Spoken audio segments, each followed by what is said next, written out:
How's it going, everybody? Mathew Owens here, California licensed CPA, full-time real estate investor. Welcome to the Masters of Real Estate YouTube channel.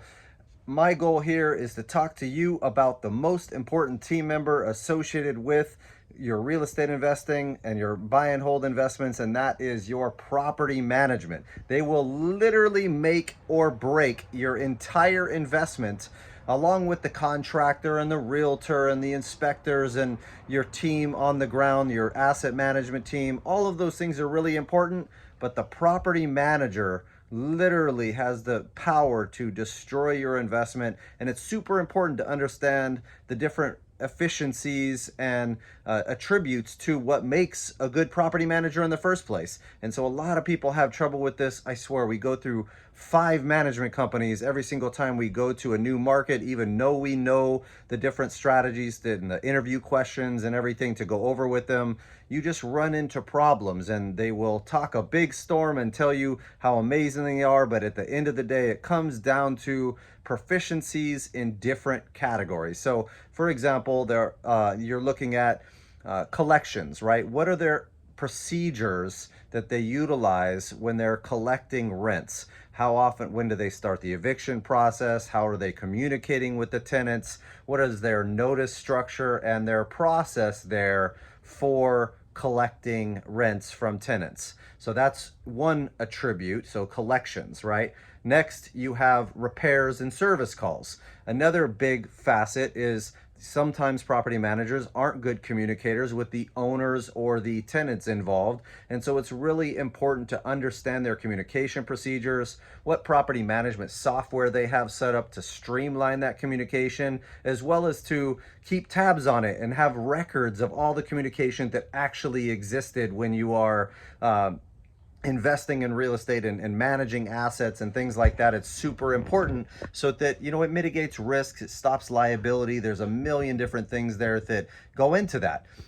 Then you also have the accounting side. So a lot of managers are good and bad at certain aspects of this, but really bad at other aspects. So understanding, what do their accounting reports look like? How often do they communicate with you? What delinquency reports and vacancy reports and those types of things can you get from that management company? And do they communicate and tell you what the next steps are, or what they've done to mitigate that issue or whatever issue comes up? So those accounting reports are absolutely imperative. They actually have a lot of errors and things like that in different management companies because they're just not efficient at the accounting aspect of things. And I'd say that's true for a majority of business owners out there, especially small business owners that don't have the proper accounting setup or the proper team. And a lot of small business owners don't know what a good bookkeeper does or bad bookkeeper does, and some of the issues that can come up with the bookkeeper and themselves. And so looking at that accounting aspect is very, very key for errors and things like that.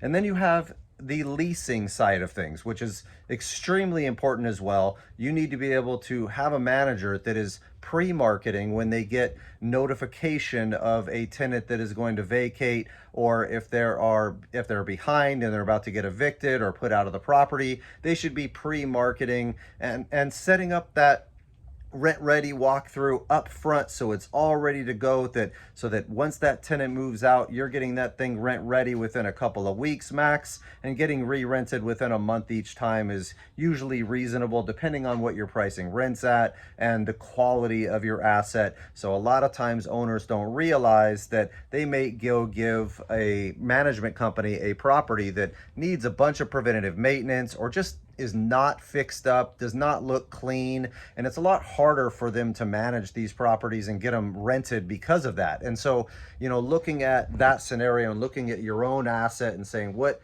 things have I done or not done to stop this thing from getting rented, is really, really important as well. You also, when you're doing the leasing, understanding what the management company does from a marketing perspective of those rents. What websites do they put it on?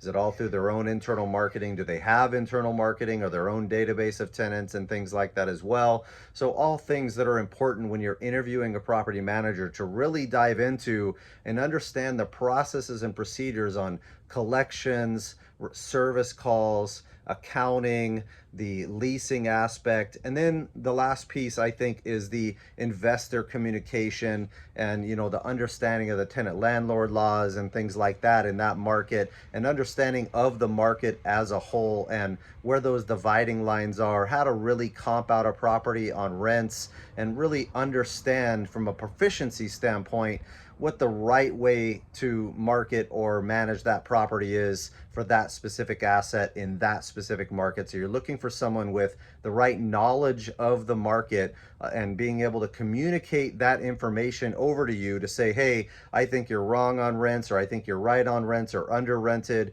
and being proactive at being able to increase those rents across the board. So super key things when you're dealing with property management to mitigate some of the risk. I would absolutely always do a background check and criminal check. Talk to them about their current investors, if you can talk to those investors and see if they're happy with it. Ask for those accounting reports. Ask for those specific reporting on delinquencies and vacancies and that type of thing. Do they have any big clients they work with? How many units have they taken on lately? Sometimes they're really good for a period of time and then they fall off because they go through and start adding a ton more units and they don't have the bandwidth, or maybe they lose a few people and they don't have the construction team lined up. Some of the best managers have in-house renovation staff because they don't have to go outsource these things to outside subs, and that it might be a little bit less reliable across the board too, versus their internal team that they can manage proficiently, keep costs down and reasonable, and have their right suppliers and things like that for their materials all outlined. So I hope this helped you guys understand some of the, really absolutely key things to look at when you're trying to manage property managers and trying to come out with, get the right one so you don't have to go through 5 every time you start a new market. So hope this helped, and please like, subscribe, hit that notification bell if you guys like this content. I'll be coming out with this content every single weekday, and I look forward to working with you. Feel free to reach out if there's ways we can help each other. Talk to you soon.